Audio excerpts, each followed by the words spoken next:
प्रणाम मेरे प्यारे दोस्तों, बहुत सारा प्रेम आप सभी को। यहाँ पर एक फीमेल साधिका ने भेजा है प्रश्न कि मेरा पति मेरे को ध्यान साधना नहीं करने दे रहा है।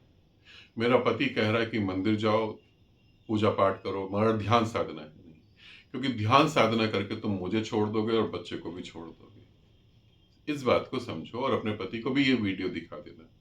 ध्यान साधना करते करते हम अपने परिवार को छोड़ देते हैं, ऐसा नहीं होता है। ध्यान साधना हम करते हैं, हमें अच्छा लगता है, हम और अच्छे से एंजॉय करते हैं अपने परिवार को। हाँ, ठीक है, अब परिवार हमें नहीं समझता है, नहीं समझ रहा है, तो आखिरी कदम होता है कि ठीक है, चलो अब आप नहीं समझ रहे तो आप अपना जीवन जियो, मैं जो जी रहा हूं मैं वो जी रहा हूं। और फिर कुछ ओल्ड लोग होते हैं, कुछ बुजुर्ग लोग होते हैं, वो परिवार छोड़ देते हैं, उनकी स्थिति अलग है। सभी परिवार छोड़ देते तो ऐसा तो नहीं होता है ना। फिर दूसरी बात, मेरे पति जो है मेरे को ध्यान साधना नहीं करने दे रहे हैं। ध्यान साधना आपका निजी डिसीजन है, उसमें पति का रोल नहीं है, आपका अपना डिसीजन है। आपके पति अगर आपको प्यार करते हैं तो आपके डिसीजन की रिस्पेक्ट करेंगे, और आपका पति अगर आपको प्रेम ही नहीं करता है तो आपको डिसीजन लेना ही चाहिए। प्रेम करता है तो रिस्पेक्ट करेगा आपके डिसीजन की, और प्रेम ही नहीं करता, और फिर आप ये भी तो समझें, आप अपने पति को कह दे कि ठीक है, जो तुम कह रहे हो मैं वो करने को तैयार हूं, जो मैं कह रही हूं वो तुम करने को तैयार हो जाओ। मैं तुम्हारी बात मानती हूं, तुम मेरी बात मान लो। मैं मंदिर जाने को तैयार हूं, तुम ध्यान करने को तैयार हो जाओ। अक्सर मेल ये सोचता है कि फीमेल मेरी ही बात को फॉलो करेगी, मेरी ही बात को मानेगी, और हमने फीमेल को पाला पोसे इस तरीके से होता है कि उस चौखट से बाहर तेरी अर्थी निकलेगी, मर जाइयो मगर पति को मत छोड़ियो। पति परमात्मा होता है, किसी भी समय परमात्मा नहीं होता पति, बकवास की बात है।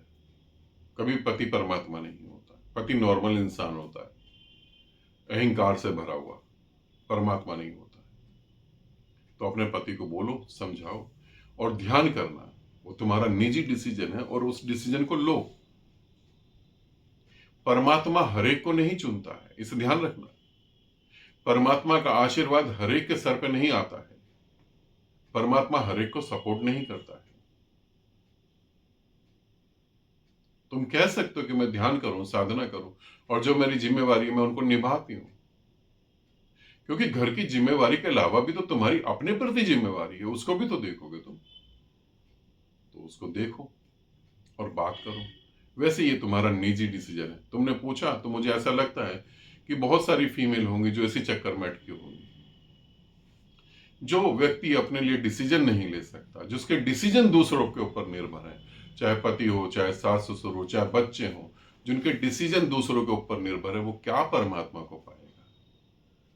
वो क्या करेगा? तुम्हारे निर्णय ही तुम्हारे नहीं हो पा रहे, तुम क्या ध्यान करोगे फिर? तुम सांस भी दूसरे की वजह से ले रहे हो। दूसरे कह रहे हैं मम्मी आज तुम्हें हंसना चाहिए, तुम हंस रहे हो। मम्मी आज तुम्हें रोना चाहिए, तुम रो रहे हो। तुम्हारा जीवन भी कोई जीवन है,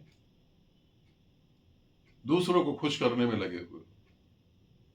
जिनको खुश कर रहे हो, क्या वो तुम्हारी खुशी के बारे में सोच रहे हैं? इसे समझो, ठीक है। और तुम्हारा पर्सनल है, अपने हस्बैंड से बात करो, उन्हें समझाओ कि ऐसा नहीं होता है। आनंदित रहो, सदा खुश रहो, बहुत बहुत प्रेम आप